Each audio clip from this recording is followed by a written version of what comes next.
At first, it sounded like one more update in an already heartbreaking case, but then Nolan Wells' family attorney stood in front of reporters and revealed one detail that immediately changed the conversation. A possible injury to the back of Nolan's head. Not a confirmed cause of death, not proof of foul play, but enough to make investigators, medical experts, and Nolan's family ask even more questions. So, what exactly did attorney Ben Crump say? And why has that one statement become the biggest talking point in this entire investigation? Let's break down the facts, separate them from the speculation, and explain why this latest update could become one of the most important developments yet. When attorney Ben Crump stepped in front of the cameras, a lot of people expected a bombshell. Some thought he was about to announce that the case had been solved. Others believed the independent autopsy had uncovered undeniable proof of foul play. But that's not what happened. Instead, Crump delivered something much more complicated. He revealed that the independent forensic pathologist had identified an area of red discoloration in the soft tissue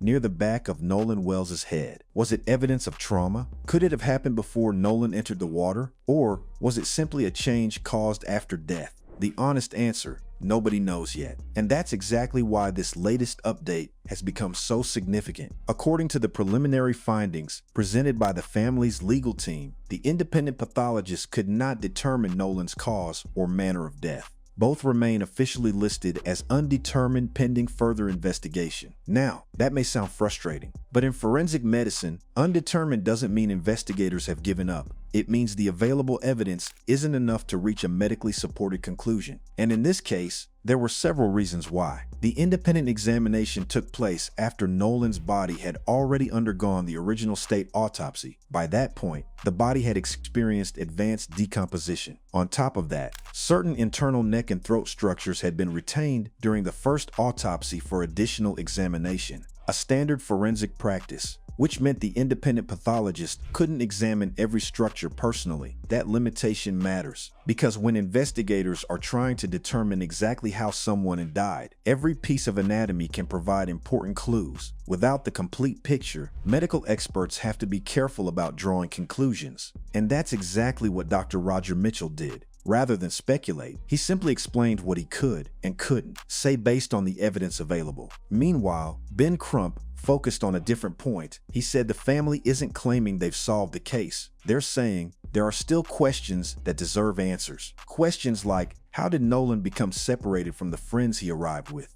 Why has no witness provided a complete account of his final known movements? And could someone who attended that 4th of July gathering still be holding information that investigators haven't received? Those questions remain unanswered today. Another detail has also kept this case in the spotlight. Authorities have still not released the official state autopsy report. That's because toxicology testing and other standard forensic procedures are still ongoing. Until those results are complete, investigators say the overall picture remains incomplete. So, despite everything that's been discussed online, here's where the investigation actually stands. No official cause of death has been announced. No official ruling of homicide has been made. No one has been charged with any crime connected to Nolan's death. But at the same time, the family's independent investigation has ensured that this case continues receiving national attention. And with every new hearing, every new forensic review, and every public statement, one question continues to echo louder than all the others. If the answers are out there, who still hasn't told investigators what really happened on Horn Island? Maybe the most important takeaway from Ben Crump's latest statements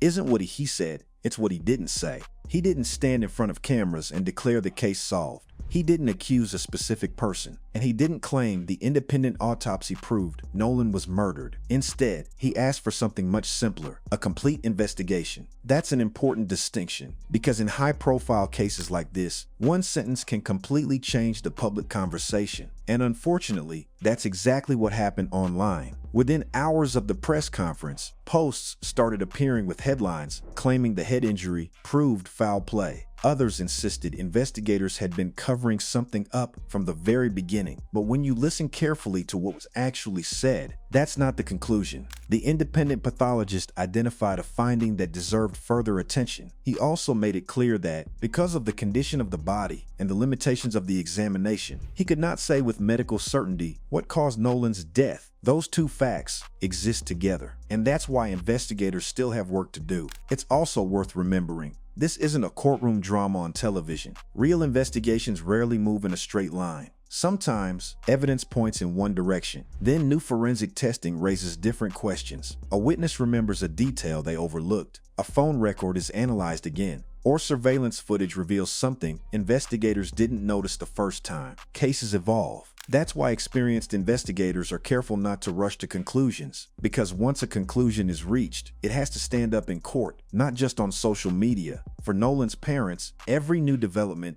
is another reminder that they're still waiting for certainty. Imagine hearing different theories every single day. One person says it was an accident, another says it couldn't have been. Someone else claims they know exactly what happened. Without ever presenting evidence, that constant noise can make an already painful situation even harder, which is why the family's legal team has repeatedly encouraged anyone with genuine information to speak directly with investigators, not the internet. If someone witnessed something unusual, if someone remembers a conversation, or even if they dismissed a detail at the time because it seemed unimportant, that information could matter. Sometimes, the smallest observation becomes the missing piece investigators have been searching for. History has shown that more than once. There have been countless criminal investigations where the breakthrough didn't come from dramatic forensic evidence. It came from someone finally deciding to tell investigators what they knew. Whether that happens here, no one can say. But authorities continue encouraging anyone with credible information to come forward while the investigation remains active. And until every lead has been examined, the case remains exactly that, active. That's another reason why patience is so important. Everyone wants immediate answers. Families do, communities do, the public does. But good investigations aren't measured by speed. They're measured by accuracy. If investigators move too quickly, important evidence can be overlooked. If they move too slowly, people naturally become frustrated.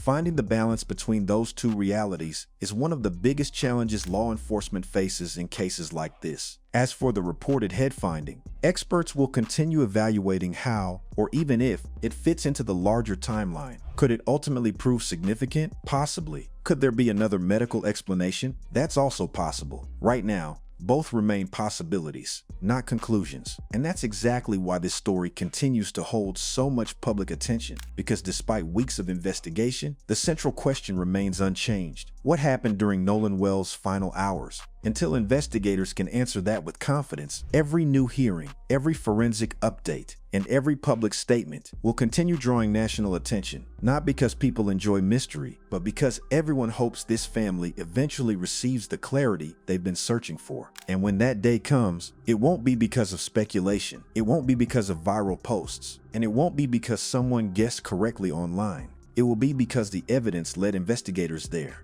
That's how the justice system is supposed to work, piece by piece, fact by fact, until the complete picture finally comes into focus before you leave. Here's a question we genuinely like your perspective on. Do you think independent autopsies play an important role in cases like this, or should families rely solely on the official investigation? Share your thoughts respectfully in the comments. Different opinions are welcome, but let's keep the conversation focused on facts and respect for Nolan's family. And if you appreciate thoughtful coverage that follows the evidence instead of chasing rumors, subscribe, turn on notifications, and stay with us, because we'll continue following this case carefully, breaking down every verified development and explaining what it means without jumping to conclusions.